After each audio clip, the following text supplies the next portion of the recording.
नमस्ते बच्चों, मैं आपकी दोस्त दिशुम आज फिर आप लोगों के साथ मिलकर कुछ नया सीखने के लिए आई हूँ।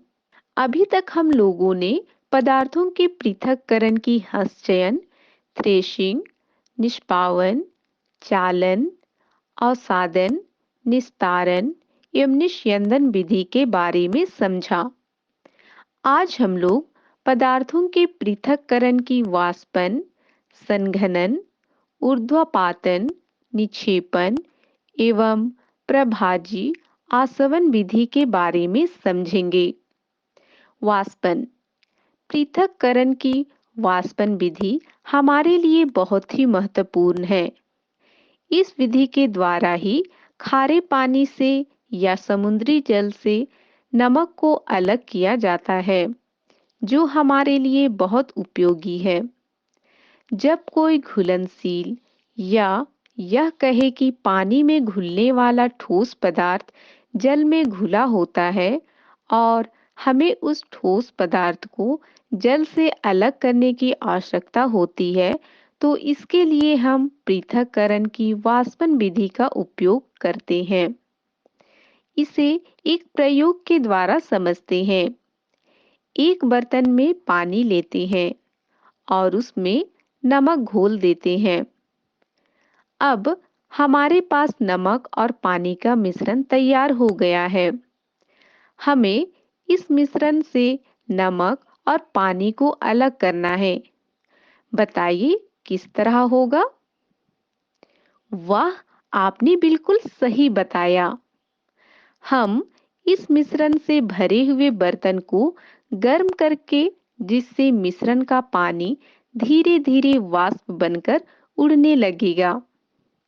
इस वाष्प को एक नली की सहायता से दूसरे बर्तन में ले जाएंगे, जहां वाष्प ठंडी होकर पानी में बदल जाएगी। वाष्प को ठंडा होकर पानी में बदलने को संघनन कहते हैं। बर्तन को लगातार गर्म करते जाएंगे, जिससे बर्तन का पूरा पानी भाप बनकर दूसरे बर्तन में जाकर पानी में बदल जाएगा और जिस बर्तन को हमने गर्म किया उसमें सिर्फ नमक रह जाएगा। इस तरह हम मिश्रण में से नमक और पानी को वाष्पीकरण संघनन विधि से अलग-अलग कर लेंगे। हम जानते हैं, समुद्र के जल में अत्यधिक मात्रा में लवण पाए जाते हैं। इन्हीं लवणों में से एक लवण साधारण नमक है। समुद्र से नमक प्राप्त करने के लिए समुद्र के पानी को बड़े-बड़े उथले गड्ढों में भरकर छोड़ दिया जाता है। सूर्य के प्रकाश के कारण इन गड्ढों में भरा पानी धीरे-धीरे वाष्प बनकर उड़ जाता है और गड्ढों में लवण रह जाते हैं। इन लवणों में से नमक को अलग कर उपयोग में लिया जाता है। इस तरह समुद्र के जल या खारे पानी से वाष्पीकरण विधि द्वारा नमक को अलग किया जाता है।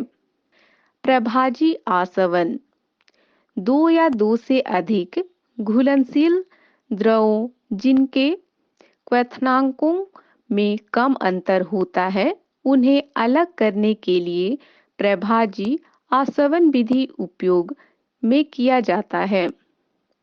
प्रभाजी आसवन विधि द्वारा ही पृथ्वी से निकलने वाले पेट्रोलियम से पेट्रोल, डीजल, केरोसिन एवं कोलतार पदार्थों को अलग किया जाता है।